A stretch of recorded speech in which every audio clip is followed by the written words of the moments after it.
हा मुंबई गोवा महामार्ग आहे, यावर कोणाचाही विश्वास बसणार नाही एवढी वाईट स्थिती सध्या या महामार्गाची रत्नागिरी आणि सिंधुदुर्ग जिल्ह्यात झाली आहे। रत्नागिरी, संगमेश्वर, चिपळूण, कुडाळ, कणकवली अशा अनेक ठिकाणी रस्ता शिल्लकच राहिलेला नाही।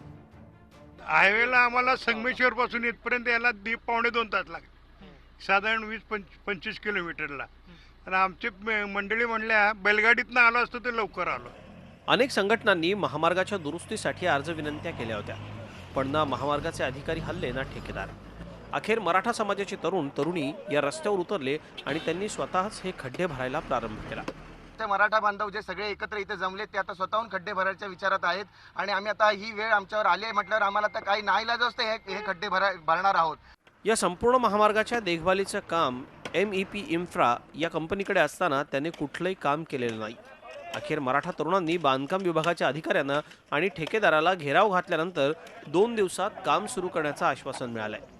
आपण वर्क ऑर्डर मिळून 4 महिने होऊन गेले। आपण ऑलरेडी पावसाळ्यात बऱ्याच ठिकाणी आपण खड्डे भरले, पण पावसामुळे सगळेचे जे प्रयत्न सगळे निघून गेले। पेवर ब्लॉक होते भरले, बऱ्याच ठिकाणी अजून व्यवस्थित आहे।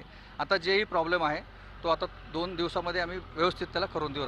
दरम्यान मराठा संघटनेच्या दणक्यानंतर MEP इन्फ्रा कंपनीनं रत्नागिरी संगमेश्वर दरम्यानच्या रस्त्याच्या डागडुजीचं काम तात्काळ सुरू केलंय। पुढच्या काही दिवसात महामार्ग पूर्ववत न झाल्यास मराठा संघटना पुन्हा रस्त्यावर उतरेल असा इशाराही देण्यात आलाय। Pranav Polekar, Zee media, Ratnagiri. Zee 24 तास रहा एक पाऊल पुढे।